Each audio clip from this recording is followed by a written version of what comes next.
ભરૂચના દશાશ્વમેઘ ઘાટ નજીકના બરિયાદેવ મંદિરના ટ્રસ્ટમાં જીવિત ટ્રસ્ટીને મરણ જાહેર કરતા વિવાદ ઉભો થયો છે।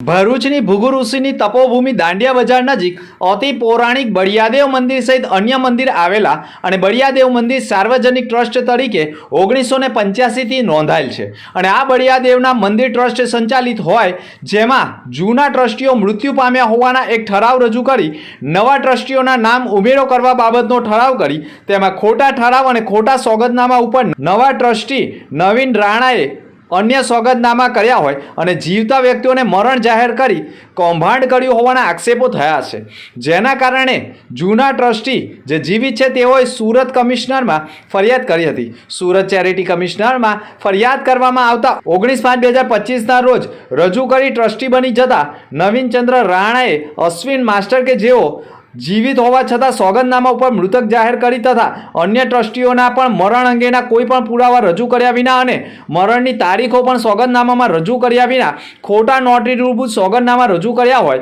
અને સોગંદનામા વકીલે પણ મરણ પ્રમાણપત્ર પર અટેચ કર્યા ન હોવાના કારણે સોગંદનામા કર્યા હોય જે સોગંદનામા સાચા તરીકે ભરૂચ ચેરિટીમાં રજૂ કરી ટ્રસ્ટી બની જતા જૂના ટ્રસ્ટીના જેના મરણ જાહેર કર્યા છે તેઓ અશ્વિન માસ્ટર જીવિત હોય તેવા અશ્વિન માસ્ટરે પોતે જીવિત છે તેવો પુરાવો રજૂ કરવા પત્રકાર પરિષદ સંબોધવી પડી અને નવા ટ્રસ્ટીઓએ નકલી સોગંદનામા રજૂ કરી ગંભીર પ્રકારનો ગુનો કર્યો હોય તે મામલે સુરત ચેરિટી કમિશનરમાં અપીલ દાખલ કરતા હાલ ટ્રસ્ટી તરીકે જોડાયેલા ઈસમો સામે સ્ટે આપવામાં આવ્યો છે અને ખોટા સોગંદનામા રજૂ કરનાર અને ટ્રસ્ટી તરીકે નવા ઉમેરાયેલાઓને નોટિસ કાઢી જૂના ટ્રસ્ટીઓ મૃત્યુ પામ્યા છે તેમના પુરાવા મેળવવાની તજવીજ હાથ ધરી છે।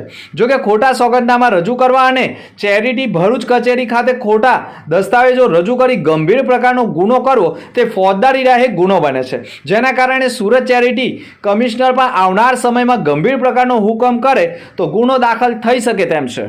હું અશ્વિન રમણલાલ માસ્ટર બળિયાદેવ મંદિર દશાશ્વમેઘ રોડ નો ટ્રસ્ટી છું।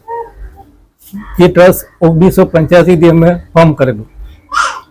ત્યાર પછીના આ વિખવાદ ચાલતો હતો અને એ વિખવાદમાં આ નવા ટ્રસ્ટી આવી ગયા અને એમને મને મરેલો જાહેર કર્યો અને જે સદંતર ખોટું છે। કેસ કેટલા વખત છે?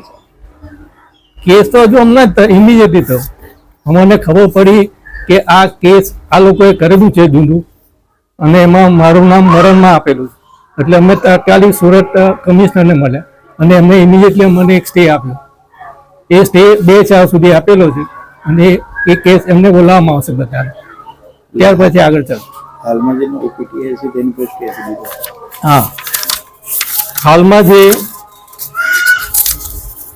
જે નવો ટ્રસ્ટ આ લોકોએ દાખલ કર્યું છે એના ઉપર ચેરિટી કમિશનરે ઇમિડિયેટલી સ્ટે આપેલો છે।